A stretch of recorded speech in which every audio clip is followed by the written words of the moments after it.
Hey, with early voting already starting, you know, we have a long ballot, and there's a lot of judicial races up on the ballot for election, and quite often people don't know who the judges are or who to vote for. So with me today are three judges that are, well, if not on this ballot, at least on the next one. Some of you are not on the primary, but Judge Rob Baer, Judge Susan Johnson, and Judge Stefany Miley. And I'd like to pick up on that theme. I was telling you before the show started that my mother doesn't know any of the names on the ballot, judicial names. Of course, she knows who, you know, for instance, Dina Titus is, you know, a congressperson. They'll know, but they don't. Most people don't understand or know who the judicial candidates are. So, what is it that we can do, or what? Or I don't know. Is there a solution to this? I mean, it's every couple years, it's the same thing. All these judges are running. We have, how many judicial courts do we have now? Well, 52 here in Clark County. 52 district courts, and then you have Supreme Courts, you have justice courts, you have municipal courts, you have North Las Vegas, you have Henderson. I mean, it's a total is probably 75 or 80. And of all these races, how does a voter know who to vote for? Well, my mom's 82, and every once in a while she comes and sits in the back of the courtroom and surprises me. And so she would just say, all you need to do is sit in our courtroom, and you always get the vote. But she's pretty biased. She's my 82-year-old yeah. mom. But that's a good point. I mean, the courts are open, right, to the public. They are, and that's a good way to sort of come to an opinion. But really, in today's age of technology, I'm sure we all have websites. Mine is judgerobbaer.com, and we do put a lot of effort into putting information in there for the public to look at to make a solid choice. So again, it's judgerobbaer.com. But in this county, there's been a tremendous evolution of sincere, meaningful groups that do their best to endorse candidates, or in our cases, sitting judges, for re-election. And there's senior groups, there's labor groups, there's police groups, there's groups from all parts of our community that really take the time and effort to seriously vet people, because it is a very difficult decision. So I would encourage the public to take the time, not only to look at our websites, but to follow the endorsements that we get, because those groups do put a lot of effort in, and then they want to publicize it for the best interest of the community. And Judge Johnson, you and Judge Miley were talking a minute or two ago about being at an event with some elderly people the other day. I mean, running for judge does, you know, require campaigning. Which gives you, I guess, voters an opportunity to meet you, right? Absolutely. We go out to as many events as we possibly can. In fact, Stefany and I and Rob see each other probably more now than we ever have in the past 6 years. Right. So, but a lot of these events, I mean, you don't know about them unless you belong to a group, right? I mean, if I wanted to go learn about judges, how would I do that? Other than going to a website, because a lot of our voters don't have access to that. Go ahead. Well, no, I think Susan's right. We go to a lot of different organizations, and I think this election cycle especially, a lot of different groups are trying to get involved and help people get more informed regarding the candidates that are running, but it's still very hard. You know, luckily there's a lot more information that's available than there was 20 years ago, simply because of the internet. And another thing that I think helps people kind of get to know more about us as judges is the fact that the news media is tending to cover the courthouse cases a lot more, so that way people can kind of see us in action and see how we rule on particular issues, because obviously we can't talk about how we would rule on particular issues. And what is it that you can talk about in a judicial campaign? Because the laws on judicial campaigning are different than if I was running for the Senate or Congress. Well, that's what's hard. We're kind of a hybrid type candidate. We're a politician, but we can't really be a politician, because obviously we can't take a stance on anything. And you know, all of us really have the same feelings, in that we want to be fair and impartial and everything else. But it's very hard to distinguish ourselves from other individuals running because of the limitations. For instance, you cannot. Well, give me an example of something you can't do in a campaign, a judicial campaign. Well, you can't say, if I had a murder case, I would rule like this. I'm always going to throw the person in prison if I have this type of case. Obviously, we can't do that, and you wouldn't do that anyways, because each and every case is unique. Yeah, and there's also restrictions of when you can collect campaign contributions and when that period of time is and when you can file and can't file, correct, Susan? That's true. We can't collect any campaign contributions until we draw an opponent, and I think there was a flurry of candidates filing on the last day, last hour, and so forth, so we could not even make any calls and request any contributions until, well, the end of that day. Yeah, Judge Baer was saying that, hey, you can pop into my courtroom, you can look on my website, but that's not true for people that are running against you. A lot of the candidates who are running against a judge are unknown entities, right? I mean, how would you check on a challenger? Well, I would assume that they would also have websites. They have to put out the information. They have to go to the campaign events just like we do, have to go to a lot of lunches, a lot of breakfasts, a lot of dinners, cocktail hours, things of that nature. There's another part to that, too. I think, again, going back to what I said before, there's been an evolution of groups that really want to address the concern that we opened the show with, the idea of how's the public supposed to know. And I just looking at the sign behind me that says the Ed Bernstein Show, one pops into my head. There's a website called Judicate. So it's Judicate, and it's one that's, I think, a really good one where we've spent some time to respond to it, and it talks a lot about everything you'd want to know about us. And there's so many other groups that have really worked hard to put the information out. So when you look at, for example, our websites, you'll see the entities that endorse us, and those entities all have websites. And, well, another part, too, just talk to people. I mean, talk to people in the community that you know had some dealings with the court system, and they know who to tell you to vote for. Talk to lawyers, talk to people who you might have heard served on a jury. Just talk to people who've had experiences in the court, because, you know, the nice thing about all this, despite all the technology, is that I think we're still small enough to where the word of mouth means a lot in our community. So ask people, and they'll tell you the way it really is. The Review Journal publishes an annual poll of the qualifications, or not qualifications, I guess what is the word? It's not even, I mean, it's, in one regard, it's almost a popularity poll, because oftentimes, I mean, the poll is sent out to lawyers, and if the lawyer knows and likes the judge, you can have a personal relationship, or you can have a personal vendetta, and it would be a positive or negative vote for that judge. So how helpful is the polling that the Review Journal does? Before you, and you're going to stick your toes into this and regret it, right? I'll go ahead and do it. I would say not only look at the retain or do not retain, but also look through the weeds. Look through how did they rate us in terms of courtesy, punctuality, and all of those, and go, I think they've got an adequate and more than adequate and, you know, not adequate columns. Add up all those percentages and look at those, as well as whether or not the judge should be retained. And understand also that usually half of the people walk out of our courtroom every day being a little disappointed because we can only rule in favor of one or the other. So you kind of have to take all of that all in. But I think it's another factor we need to look at. What are the qualifications that serve a judge well? Experience. Well, you talked about demeanor, right, and patience. Oh, absolutely, patience. Yes. And I think patience actually affects the access to the courtroom and the courthouse. The reason I say that is I start out in family court, and most of the people there are representing themselves in proper person. And it takes a lot of patience. Those people are very emotional, and they're doing something they've never done before. But it's real important that the judge have the patience to help them get through the system, because what happens in family court is obviously very important. And even in civil court, you have people representing themselves. And so even though they're expected to be held to the same standard as lawyers, you still need to have the patience with them, because, you know, to help them get through the process. Because it'd be kind of sad that they did not get any relief for what was wrong, what was happening, simply because they didn't have the legal training. What if you talked about experience? When you first get on the bench, you don't really have judicial experience. How is your what is the difference between when you started on the bench, and you've been on the bench for a couple years? 3.5 years. 3.5 years. Yeah, these guys are my seniors. And how long have you been on, Judge Johnson? 7.5 years. 7.5. And you, Judge Miley? This is my 10th.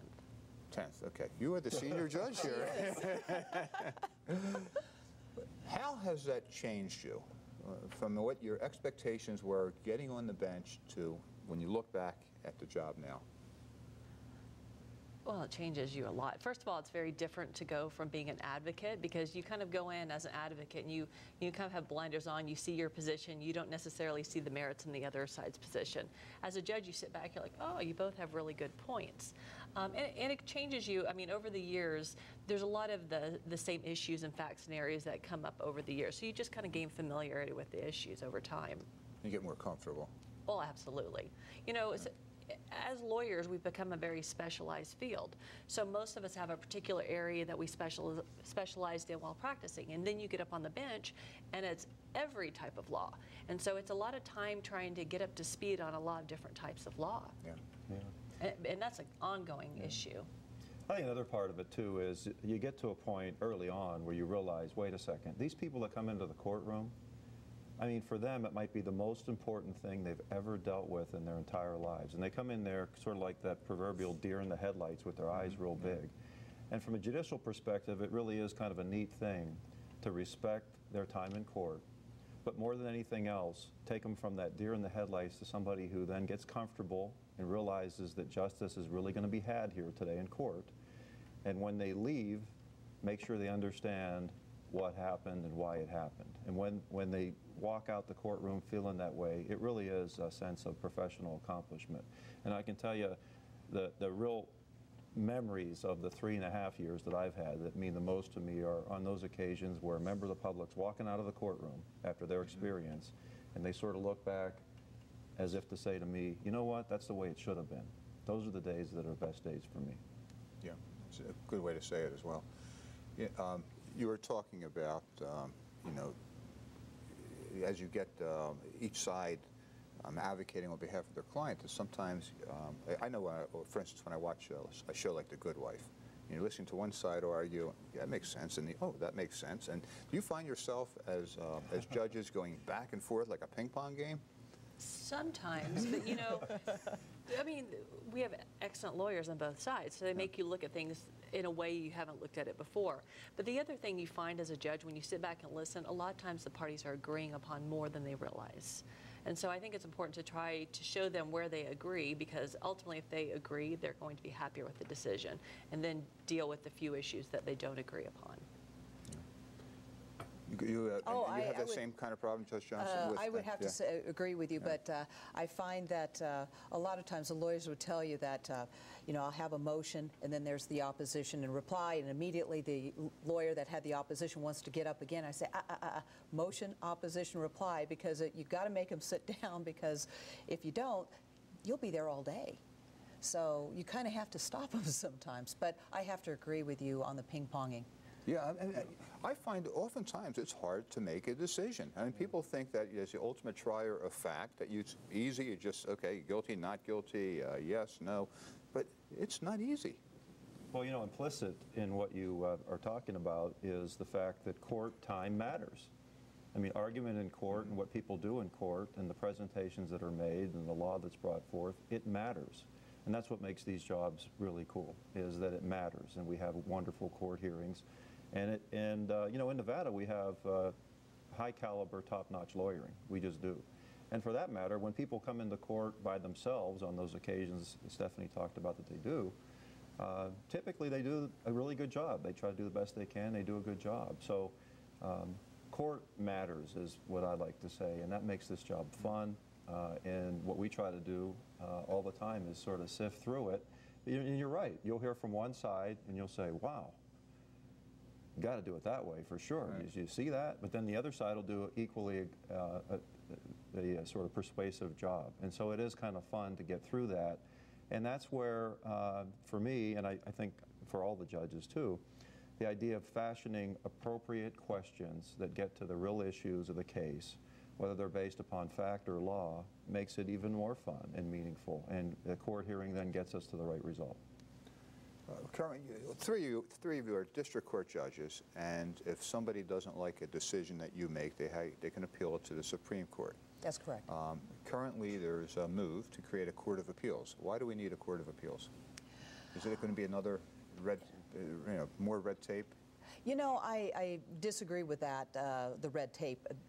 What's happened is that we had the largest caseloads in the country at the district court level for a very long time. We resolved a lot of that because the legislature approved more judges. We now have about 82 in the state. Well, what's happened is as we add in more district court judges, it's almost like adding in spigots to the trough, and with the trough being the Supreme Court. Well, as you've got more and more coming out of those spigots, they become more and more overflowing. And so I will tell you, I am supporting the appellate court. The intermediate appellate court is absolutely necessary.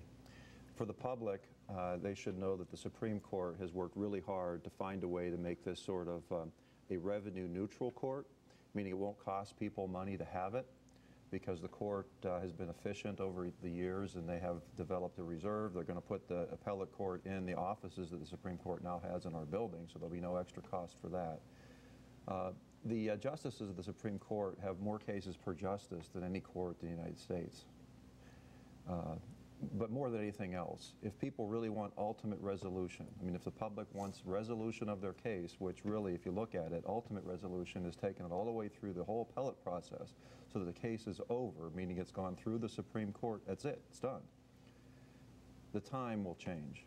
Instead of being a number of years, it'll be a lot shorter time. So the public will enjoy ultimate resolution of their cases if we have an intermediate appellate court. And so more than anything else, I think that's the reason it's absolutely necessary. And the time will be quicker because an appellate court will be able to hear it more timely. Well, it goes right back to what I've heard the justices talk about. I've been to presentations where Supreme Court Justice James Hardesty and Michael Douglas have talked about the need for the intermediate appellate court, and I've listened to what they've had to say. Again, it goes back to what I've heard, and I know to be true. They have more cases per justice than any court in the state, in the country, any court in the country. And so it'll, of course, if you can lower that caseload, then they can turn their attention the way that court does to cases a lot quicker than they just have to do now because of so many cases that they have. Well, and I think there's a lot of people in the community that are actually getting hurt because of the time it takes to get a case through the Supreme Court. Even though the Supreme Court has fast track and they're very cognizant of time, for cases such as family court cases, 18 months in the life of a child when you're dealing with a custody dispute is a very long time. 18 months, say, for an injured worker to have a final decision regarding benefits is a very long time. So I think those types of cases especially will benefit from having an appellate court. Nevada, you know, the court system's changed dramatically since I started practicing law. You know, there were 8 or 9, maybe 10 district court departments when I started practicing, and the judges did everything. I mean, they did the divorces, the family law, criminal cases, civil cases. Over the years, we've tried to become more specialized. Mm-hmm. Has that been working? Well, having done all three, I'm actually for it. There are some distinct nuances to every type of court, and I don't think, quite frankly, that you can be an expert in every type of law. Family court, for instance, does have some very specific things you need to know about family court. You need to know about child custody issues. You need to know about you know, financial issues, and I think in those types of cases also you need a continuity of having the same judge do it for as long as the case lives. So the decisions are, you know, well, in some cases in family court, yeah. you literally watch the children go up because they're just in the court system for such a long period of time, and they need that continuity of having the judge who knows the issues and who's not having to get up to speed each and every time they have a court hearing. These specialty courts are working, and they're a tremendous resource, and they're letting people get back to having a decent life, and they're taking into consideration things that, like Stefany talked about, to have some consistency from a judicial perspective. For example, the Veterans Court. Yeah, what is the Veterans Court exactly? Well, I don't have the Veterans Court, but I've, of course... but you're a veteran, well, so you know these things, right? I served a little bit more than 4 years in the United States Army when I was a lot younger, but and I had more hair. But in any event, yeah, the Veterans Court takes into consideration things that are sensitive to veterans. You know, we've heard a lot in the news even about the post-traumatic stress disorder concerns that people that come back from a tour overseas suffer from. And that's something I'm sure that's dealt with consistently in the veteran court system. But in the drug court, the specialty drug court, that court has made a significant change. It used to be just put people in jail for a little while, they get out, and then they just keep repeating, go back to jail. And if you look at somebody's rap sheet after a while, you know, you see 30 days, 60 days, 90 days, a year in jail, and that's all we do with them. The drug court is actually trying to rehabilitate them and get them to somehow stop and lead a productive life. They do that in a lot of different ways that we don't have time to cover. But that's a wonderful idea, and I think it's helping and it's beneficial, keeping people out of jail. And we separate the criminal cases. Basically, we separate them between the criminal and the civil courts as well. I guess some judges have both. Right. In fact, I think Stefany has both, right? I do. And I don't. I hear civil and complex litigation construction defect cases, which is another one of our specialties besides business court and so forth. But the reason I can't have a criminal docket is because I hear very long cases. Last year I had a 5.5-month case. I've had a 9-month case. I can't give somebody a right to speedy trial. You laugh. I mean, how do you keep a jury for 5.5 months? We did. Yeah. We did. In fact, those two particular cases, we only lost one alternate juror on each of those cases. How does it work when you're trying to impanel a jury and there's somebody who just doesn't want to serve? Well, we usually deal with that. I talk with the lawyers. I usually bring them up to the bench, and usually if it's very evident, we kick them off. I like to talk with the people when they come in, and I will tell you, it's true that there are folks that come in when they're summoned for jury service that just don't want to be there. They don't want to miss time from work. They don't want to miss time from their family. I like to talk to them about the importance of the jury system. I mean, it's a constitutional right that we enjoy, that people fought and died for, along with other constitutional rights. You know, my father is buried in Arlington National Cemetery after serving 27 years in the Army, and every time I go there once a year to visit his gravesite, I look at those rolling hills there in Arlington, I think, you know, look at all the folks that fought and in some cases died for all the freedoms and rights that we have, and that's one of them. I mean, you know, other countries don't have this. You get to have your dispute settled by people that are from the community to listen to the dispute. And I did laugh a little bit when Susan talked about those long trials she has, as she does. I mean, she has some pretty long ones over there. You know, I was thinking about, you said, well, how do you keep those people? Well, you know, ultimately, I think that they do enjoy their jury service. Usually people, they don't want to get on the jury, but once they do, they really do enjoy their service. They really do. Yeah, but it's difficult to be on a jury for 5.5 or 9 months and have a job. And we do our very best not to waste their time. And we keep a tight schedule, at least we do in my court, and I think most of the other judges do the same thing. I've been so pleasantly surprised by how the members of the public that come in, once they get seated on the jury, how they engage themselves in the process, and how they really enjoy themselves. I mean, I've had some pretty long trials too. I've had a couple 6-week long trials that had some real significance. And I'm sure that Susan and Stefany do the same thing. We meet with the juries afterwards, and we talk to them. I'd like to have them critique the process so that we can make it even a little bit better. But, you know, every time we've met with the juries after the trials, you know, the experience is, it's pretty clear that the experience was real meaningful to them and they really enjoyed their time. Yeah. I once served on a jury as an embezzlement case.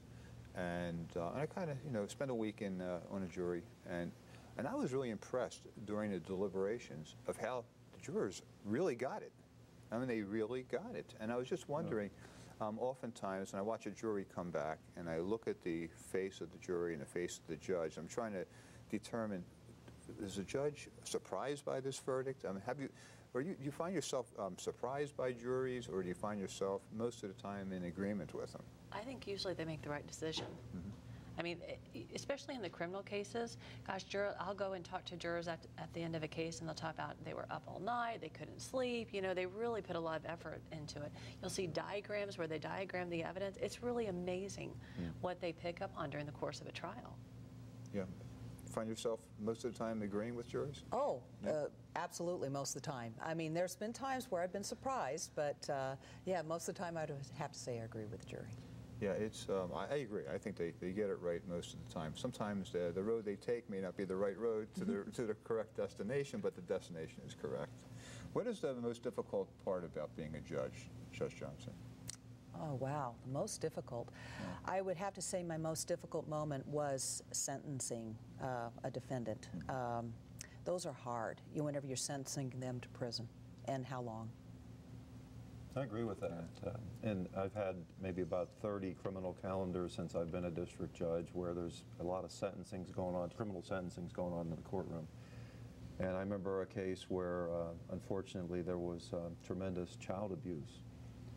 And I'll tell you, that was tough to listen to a really courageous little girl, 12-year-old girl, come and sit right next to me in the witness box and look at me and say, "Judge, this is what happened to me." And I was so proud that she was able to find the strength to do it, but yet so difficult to deal with those types of situations. Yeah, I suspect that there's some testimony you just never get used to in some of these cases. I only have about a minute left. We have time to look at everybody's website, so in case voters are looking for information, they know where to find you. You're at robbear.com. Well, it's Judge Rob Baer. Judge Rob Baer. Said it already a couple times. No problem. JudgeRobBaer.com. And yours? JudgeSusanJohnson.com. Oh, there's a theme going on here. Yeah, JudgeStefanyMiley.com. But Stephanie with an F. Right. People must misspell your name all the time. They do. I don't know why my parents did that. They just made it difficult. Either a Y or an IE or the PH, right? You get both Yeah, all that? although they think I'm Smiley all the time. They put that S and that Miley together. Well, that's probably because they look at you and they see big smiles. So JudgeRobBaer.com, JudgeSusanJohnson.com, Judge Stefany Smiley. No, Stefany Miley with an F.com. StephanieMiley.com. Thank you so much. And the early voting is going on now. Yes, it for is. The primary election, the general election, which all three of you will be also involved in, is what is the date of that? November, first Tuesday in November. November 4th? Isn't it November 4th? November 4th. It's always the first Tuesday is how I remember. November 4th. These judicial elections are as important as your federal and other state elections, so please get out and vote. And thank you all, three of you, very much. Thank you. Be sure to visit us online for more information about today's guests. To see past shows or even contacting us about being on the show, simply go to theedbernsteinshow.com. That's theedbernsteinshow.com.